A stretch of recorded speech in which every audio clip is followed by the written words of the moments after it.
Portanto, eu vou falar um bocadinho sobre várias coisas relacionadas com o PI. Nós temos aqui uma audiência diversa. Se houver uma outra coisa que fica um bocadinho misteriosa, há uma outra coisa que podem não perceber logo à primeira, não tem problema nenhum, espero que a seguir apareçam outras coisas. Portanto, eu vou dar várias informações, espero que algumas interessem, que, enfim, toda a audiência pelo menos tenha interesse em algumas delas. Eu vou começar por relembrar ou dizer o que é o PI, para quem não se lembra bem, ou não sabe como é que ele começou. Portanto, o PI é uma coisa um bocadinho fabulosa, porque aqui é um resultado de uma coisa que a pessoa está demasiado, mesmo os que estão demasiado habituados, se calhar não, já deixaram de perceber que isto é uma coisa fantástica, mas os que nossos antepassados descobriram foi esta coisa curiosa. É que se tiverem um círculo qualquer, seja ele um círculo do tamanho da Terra ou maior, ou um círculo pequenino, por exemplo, de uma tampa de uma garrafa, de uma carica, ou de um cavazinho, como se diz em algumas regiões onde eu nasci, seja qual for o círculo, há sempre uma razão constante. Portanto, se a pessoa dividir o perímetro, o tamanho aqui, o comprimento ali à volta do círculo, não é? Dividir pelo diâmetro, seja qual for o tamanho dele, isso dá sempre o mesmo número. Isso é algo que não é óbvio, eu não vou explicar porque é que é, mas as pessoas devem ter curiosidade em ir perceber porque é que é, mas é uma coisa fabulosa. Portanto, o perímetro a dividir pelo diâmetro é sempre a mesma coisa. E os nossos antepassados descobriram isto há tanto tempo que é antes da história registada. Portanto, nós não temos documentos escritos do tempo em que isto foi descoberto. Não sabemos como é que foi, muito provavelmente foi feito por várias pessoas em civilizações diferentes, em sítios diferentes, e portanto, e essa razão eventualmente se veio a chamar, dar-lhe um nome, e o nome que foi usado foi esta letra grega pi a partir de certa altura, e agora é standard. E o pi é uma coisa que é um bocadinho maior que 3, portanto, se a pessoa dividir o comprimento disto por aquilo, dá aproximadamente 3, mas mais um bocadinho. E esse mais um bocadinho, se a pessoa, por exemplo, medir em metros, se isto for tudo em metros, é 3 metros mais um bocadinho, depois a pessoa media melhor, dá 14 centímetros, mas não é exatamente, há sempre mais um bocadinho, e isto é um número que a primeira coisa que a pessoa pode perguntar é quando é que isto acaba, não é? Bom, mas antes disso, ele aparece, um dos registros mais antigos em referência a esta razão constante, ela é indireta num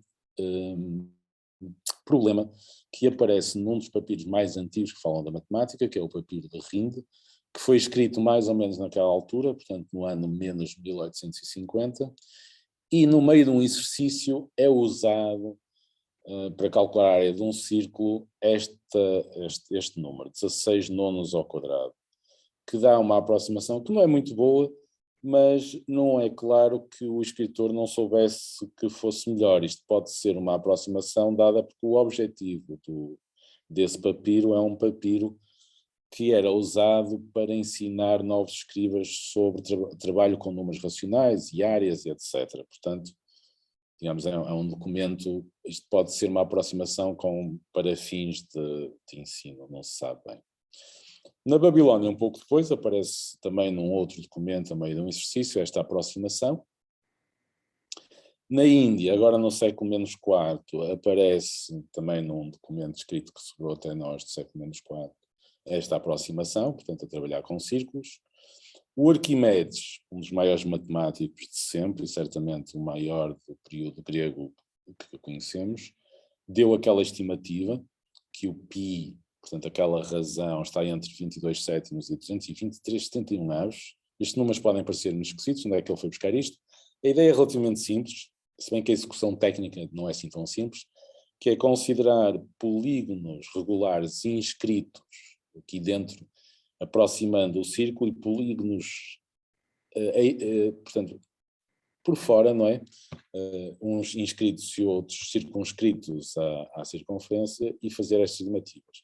O que é fantástico acerca desta abordagem do Arquimedes é que isto pode agora ser melhorado como quisermos, é só ter mais paciência e usar polígonos com um maior número de lados. Na China, mais ou menos na mesma altura, num documento de um astrónomo matemático chinês, o Liu Hui, aparece esta aproximação, já é uma aproximação bastante boa. No século V, agora já da nossa era, aparece uma aproximação muito melhor por um outro matemático astrónomo, o Tsu Chongchi, no século V. E na Índia, desculpem, na Arábia, não sei da civilização árabe, agora já no século XV, temos num trabalho de um astrónomo matemático árabe, de facto persa, o Khamshid Kashani, aparece esta aproximação, que se repararem com o valor que eu tenho aqui em cima, é exatamente o mesmo. Bom, e há uma coisa curiosa, todos estes três senhores, o Arquimedes também em certa medida, e aqui esta na Índia também, e certamente na Babilónia, tudo isto estão em textos que têm a ver com astronomia. E a pessoa pode pensar, o que é que o Pi tem a ver com a astronomia?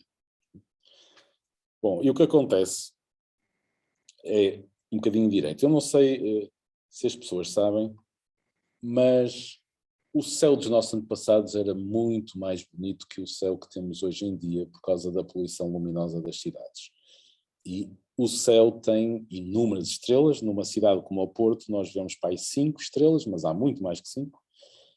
Estou a exagerar um bocadinho, mas talvez não se consegue ver 100, quando são dezenas de milhares.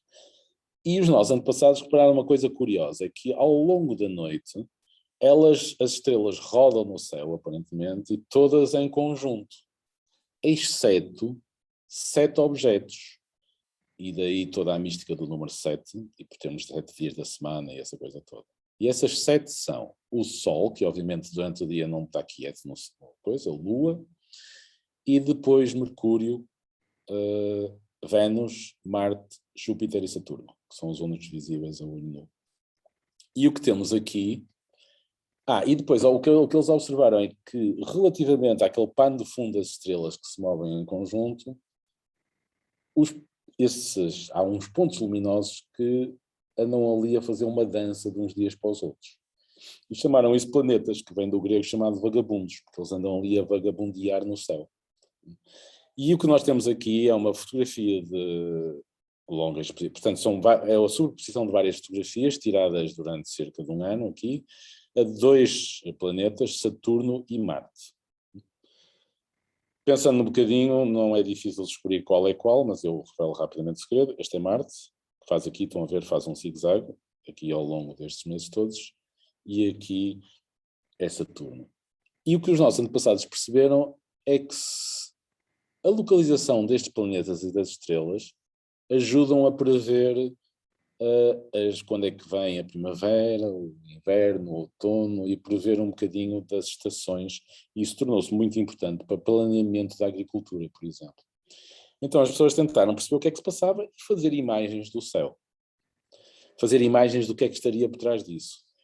E em uma das melhores tentativas da antiguidade, a explicação geocêntrica do Ptolomeu, como estão a ver aqui, envolve vários círculos. Portanto, imaginavam a Terra aqui no centro, o Sol a andar aqui à volta e depois os planetas a andar à volta do Sol, mas tudo em forma de círculos. E para ter boas representações destes movimentos, através de círculos, era preciso perceber bem o círculo e perceber essas relações. E, portanto, parte da motivação para perceber bem o Pi e os círculos tem a ver com a astronomia e tem a ver com o planeamento da agricultura. Tudo isso está absolutamente interligado. Nós hoje não sabemos isso porque isso já está resolvido. E, portanto, normalmente não se fala nisso, já não temos que resolver esses problemas, já estão resolvidos. Mas devíamos saber a história destas coisas para perceber de onde é que as coisas apareceram. Bom, outra coisa curiosa é que no início havia 2 Pis. Pode parecer chocante, mas nos documentos gregos só nos aparece o Pi em muito poucas coisas. E num livro muito famoso chamado Os Elementos de Euclides, ele só aparece implicitamente num resultado que diz assim: 2 círculos estão um para o outro como os quadrados dos seus diâmetros.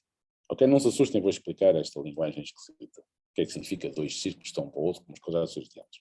Significa isto: se eu tiver 2 círculos diferentes, e considerar os quadrados cujo lado é os diâmetros dos círculos, então o que aquilo diz é que a razão entre estas áreas é igual à razão entre aqueles quadrados. É o que ele quer dizer com isto. Eles estão um para o outro, como os quadrados dos seus diâmetros estão um para o outro também. E se a pessoa descodificar isto quer dizer que a área, se eu chamo A aquela área, a área deste círculo está para a área deste círculo, ou seja, o quociente, como os quadrados destes diâmetros aqui. Bom, espero que os mais novos nos assustem com estas letras todas, mas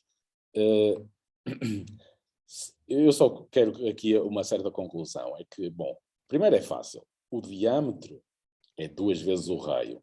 E, portanto, se eu meter ali 2 vezes o raio, aparece aqui em cima um 4, cancela com um 4, e, portanto, eu simplifico, posso passar diâmetros para raios. E agora, se eu estiver a trabalhar com frações e trocar isto aqui, fica isto. Isto basicamente quer dizer que há uma constante proporcionalidade entre a área de um círculo e o quadrado do raio do círculo.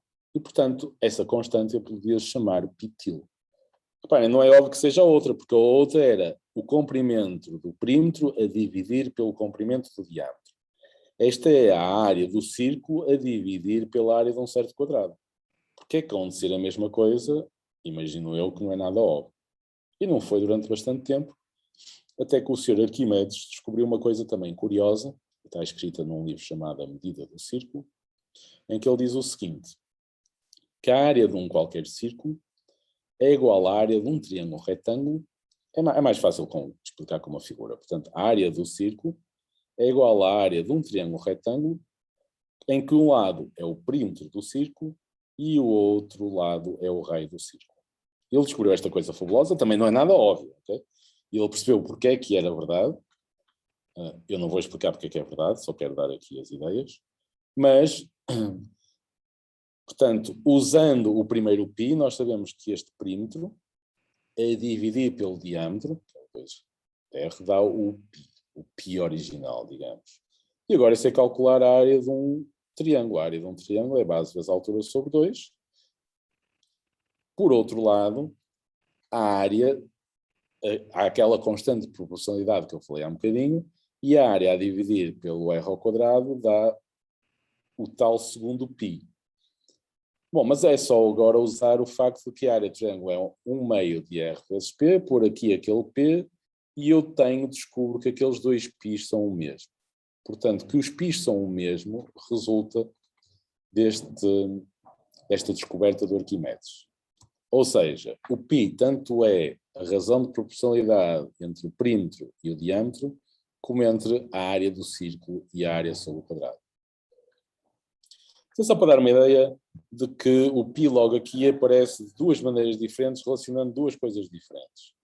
Isso vai acontecer ao longo da história, vai-se descobrindo que o π tende a aparecer em muitas circunstâncias diferentes. Bom, por exemplo, só para dizer onde é que ele aparece, o π tem a ver com o círculo, mas se calhar não é muito surpreendente.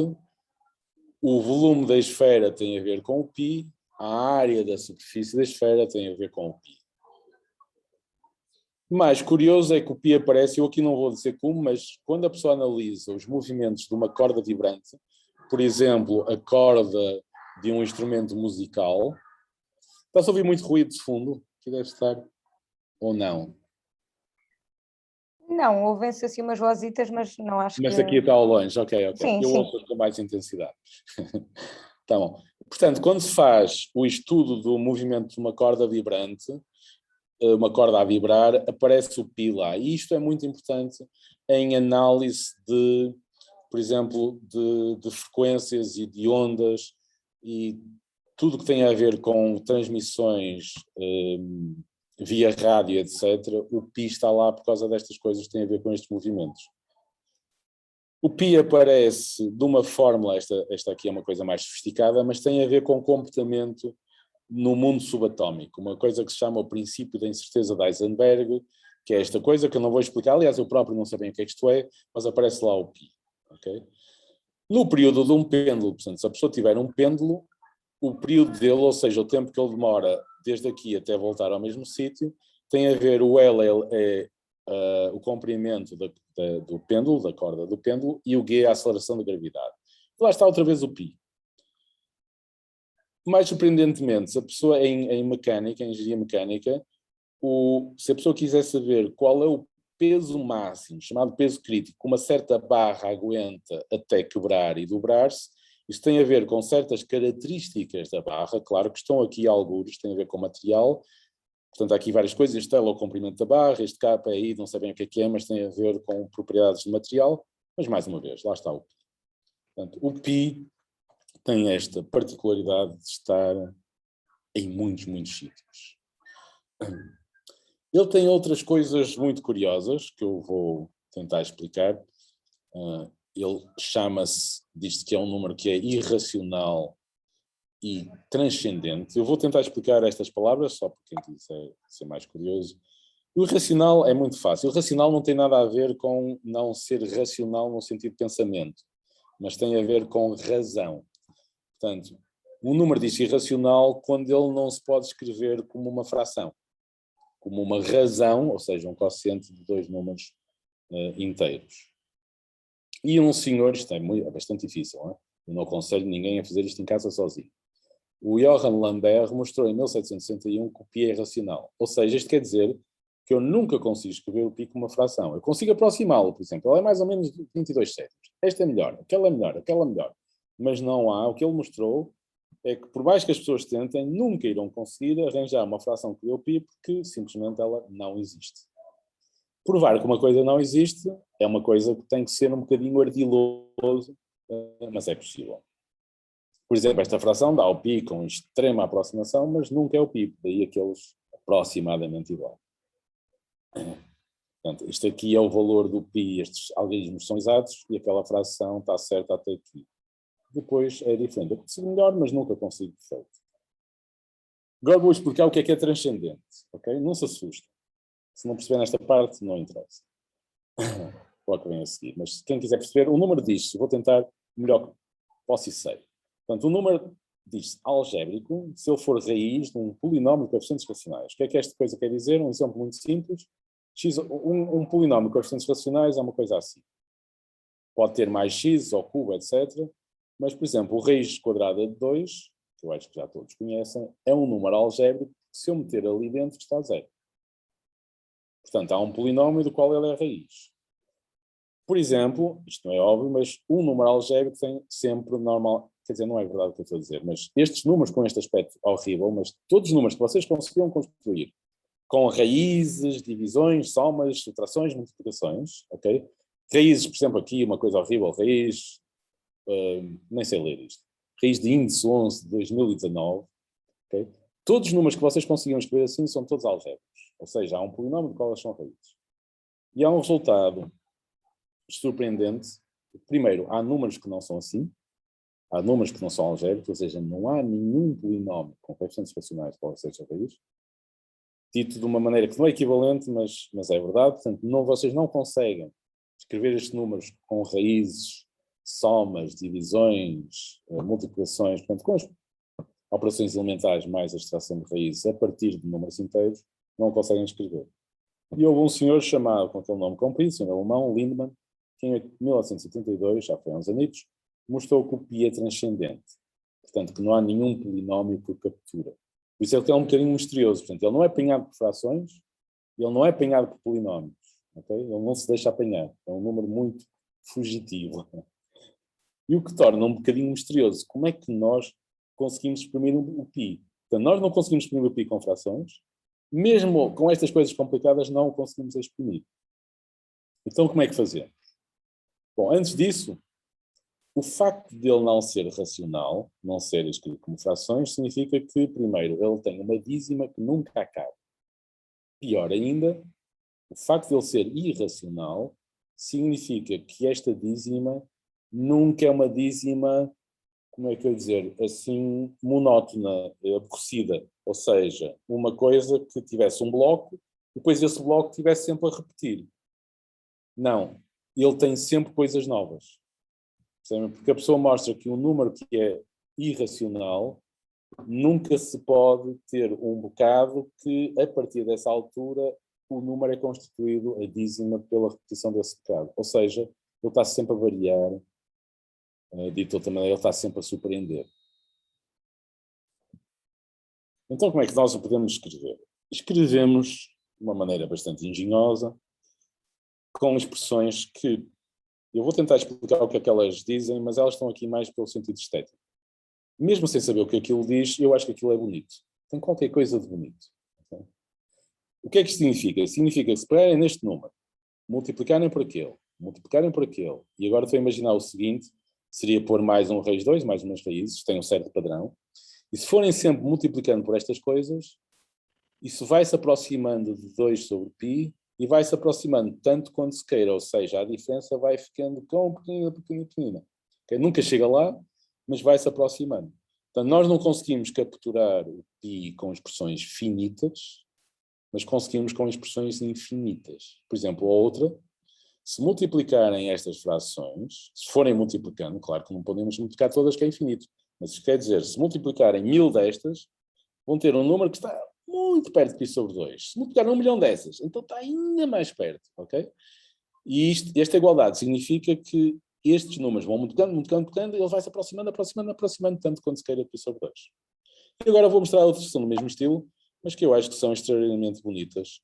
Por exemplo, esta fração, sempre que eu for fazer isto, se eu parar aqui e depois reduzir isto a uma fração, dá uma fração que está perto de π. E lá está aqui um padrão, 1, 2, 2, 2, 4, e depois que números são estes? 1, 9, 25, 49.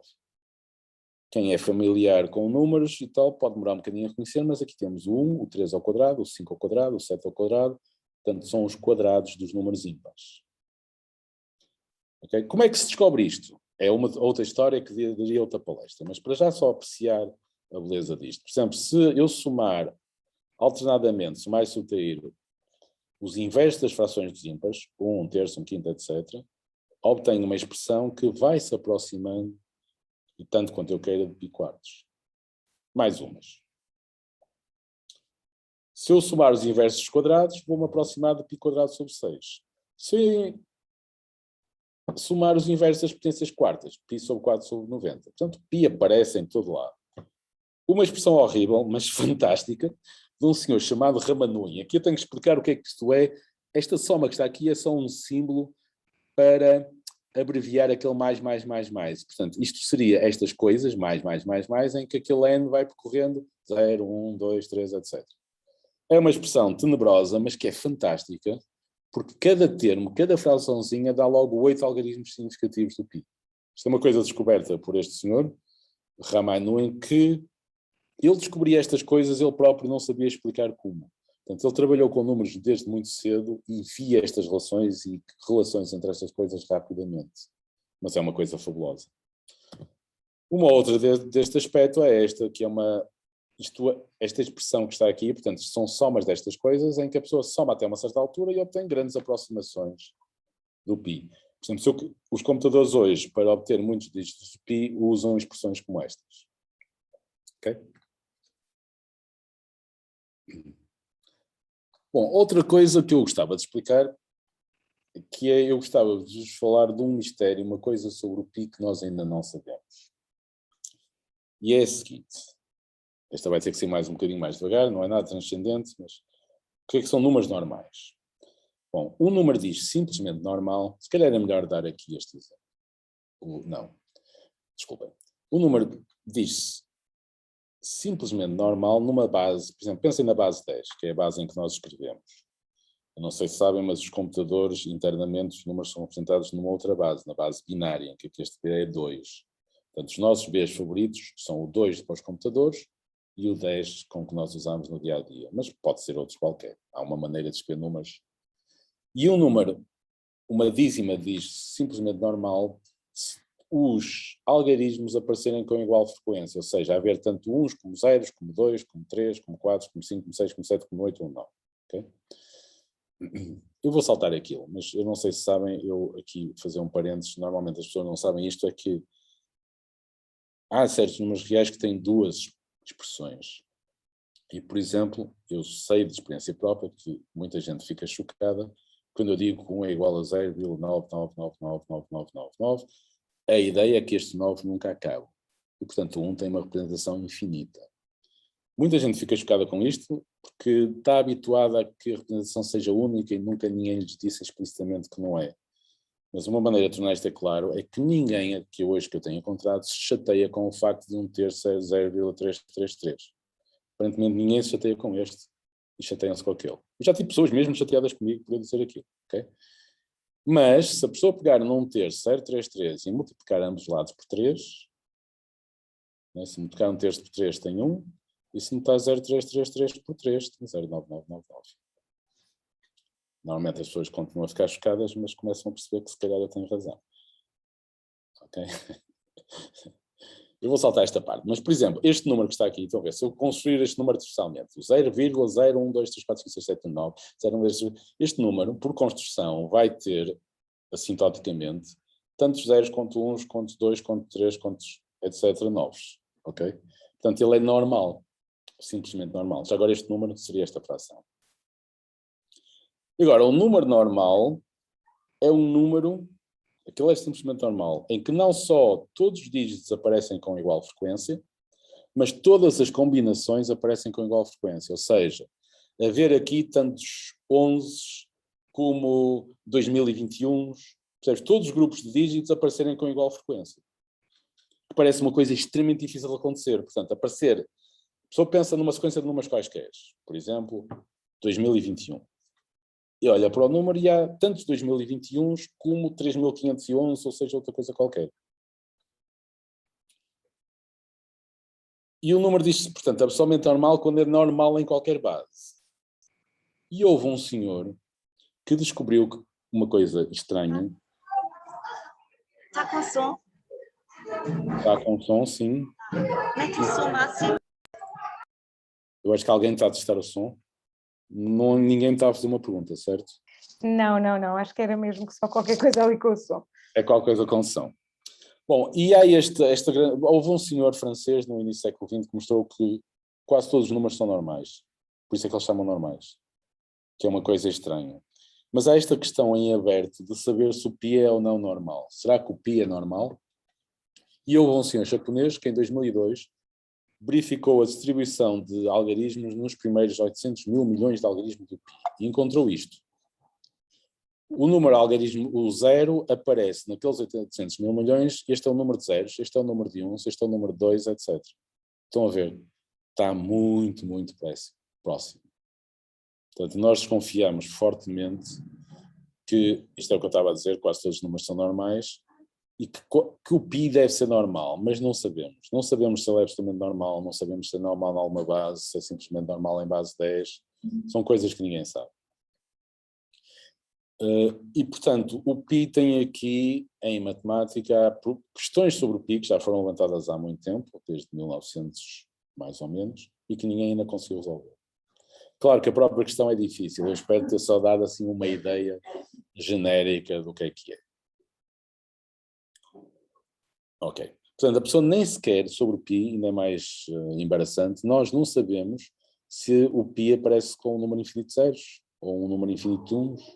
Podia aparecer a esta altura, nunca mais aparecer um 1. Não sabemos. Ok? Portanto, há muitas coisas que nós não sabemos em matemática. Essa era a mensagem que eu queria passar com isto. Peço desculpa se ficou um bocadinho confuso com este conceito normal, que é um bocadinho chatinho, não é? Já não é assim tão fácil. Bom, outra coisa que as pessoas gostam de fazer com o pi é inventar mnemónicas. Mnemónica é uma coisa que serve para decorar outra, mas as pessoas que fazem isto de facto não querem decorar o pi, só querem é fazer este exercício. Por exemplo, esta é uma frase famosa, sim, é útil e fácil memorizar o número graças aos sábios. E se a pessoa contar o número de algarismos, de letras, desculpem, que cada palavra tem os primeiros algarismos da expansão do pi. E as pessoas gostam de fazer isto, só pelo desafio de arranjar uma frase que siga a sequência dos algarismos de pi. Ok? É um desafio, como outro qualquer. Por exemplo, outro, nós e todo o mundo guardamos pi usando letra por número, numa versão do português brasileiro, e vai até aquele 5. Portanto, aproveitam os algarismos. E a primeira vez que eu dei esta palestra, eu lembrava-me que havia um pequeno poema, mas era em francês, que é este, que usava muitos algarismos. Isto diz que eu adoro fazer aprender um número útil aos sábios, etc. Tem aqui uma homenagem a Arquimedes, etc., em francês. E está aqui a estrutura, digamos, numérica dele. Portanto, tem todos estes algarismos, 3, 1, aquilo é um bocadinho uma batata do francês, porque aquilo é o G, J, E, etc.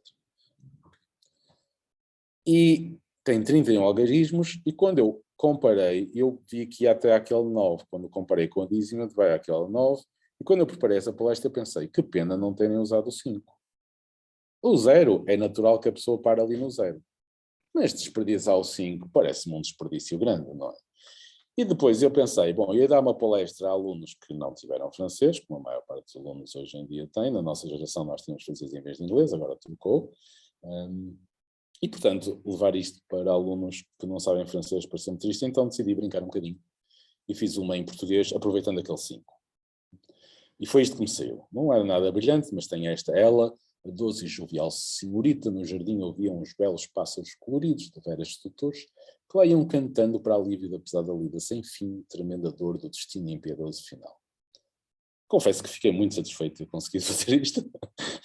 Deu-me algum prazer, demorou um bocadinho de tempo, e quando eu dei a palestra estava a ser assistida por uma professora de português ou de inglês que gostaram imenso desta ideia e foram imediatamente para as aulas delas respectivas porem os alunos a fazer destes poemas em português, respectivamente em inglês. Imagino que esses alunos até hoje me detestem, mas, mas acho que alguns se divertiram. E eu saí da palestra e pensei, isto é interessante. E então tenho uma amiga que escreve poesia, eu acho, de uma maneira fabulosa, e desafiei-a a fazermos alguns poemas, tentando que fosse poemas a sério. Eu tentava o meu melhor, apesar de não ser. Okay? E então decidimos 16 cada um. Porquê? Porque a ideia é a seguinte, desculpem, eu queria voltar atrás. A ideia é a seguinte, até ali vão 32 algarismos.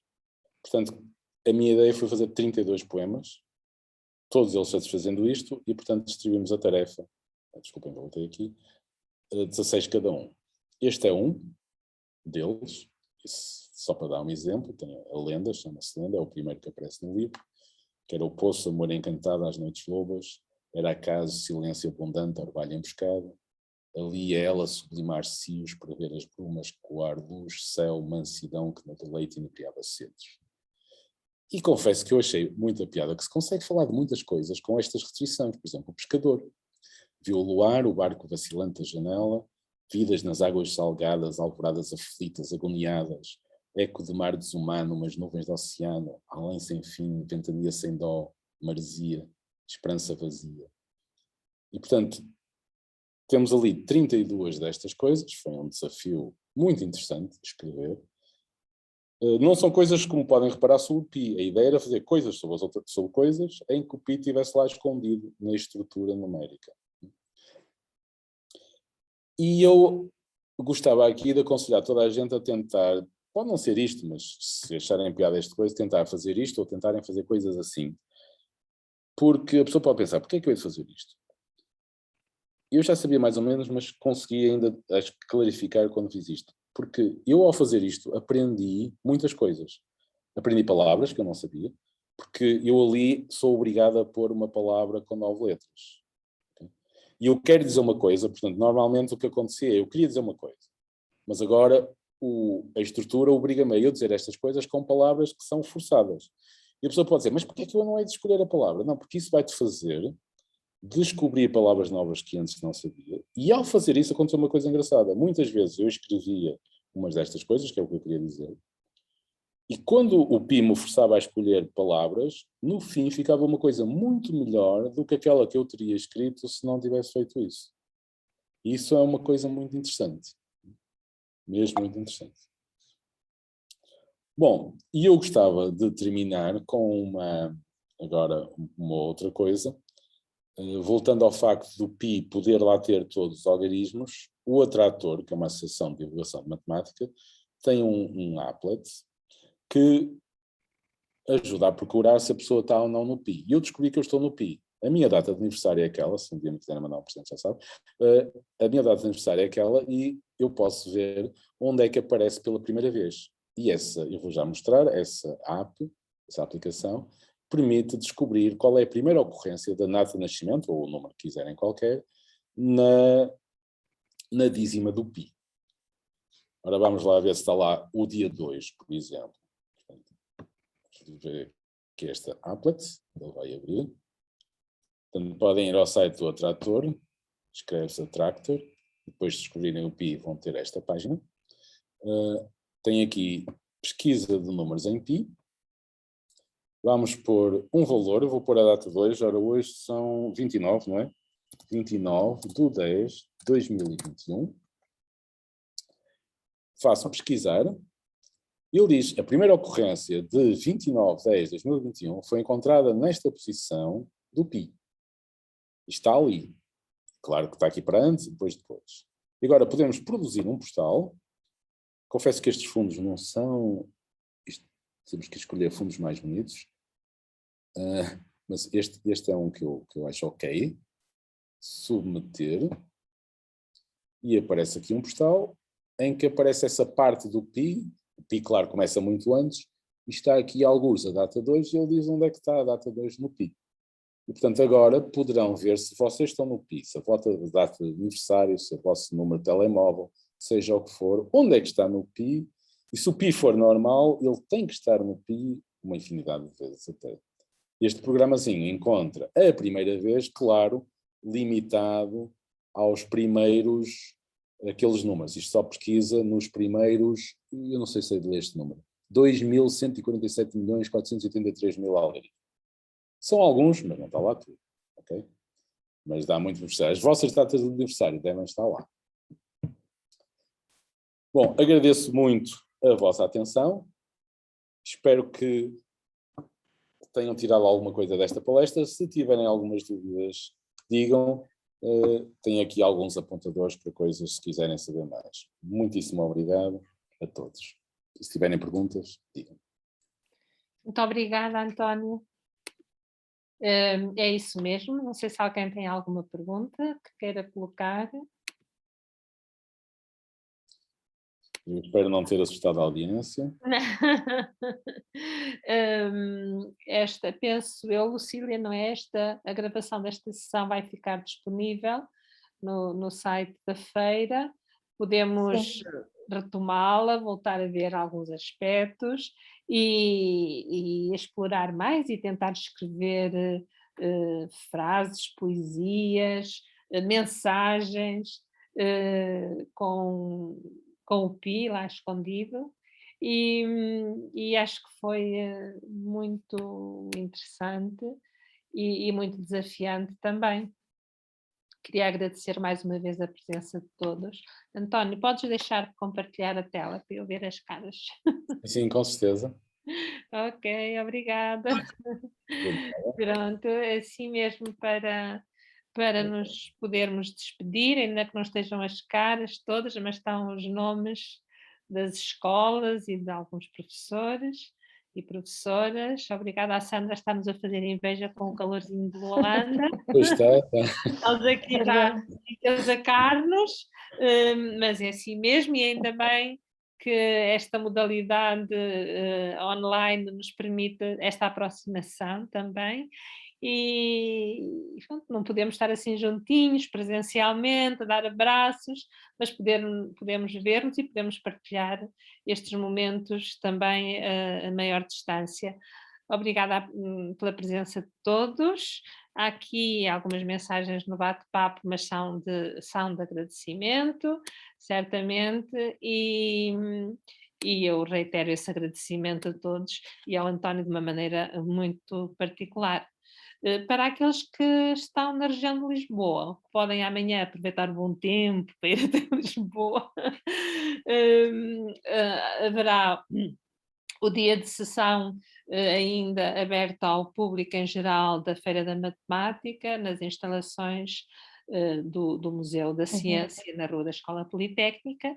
Se tiverem a oportunidade de aparecer, levar famílias, levar pais, levar filhos, conforme a situação, apareçam, que estaremos lá também para receber Obrigada, bom trabalho, continuação de bom trabalho e um bom ano para todos. Deus Muito obrigado. obrigado a todos. Até uma próxima. Obrigada. Fiquem bem.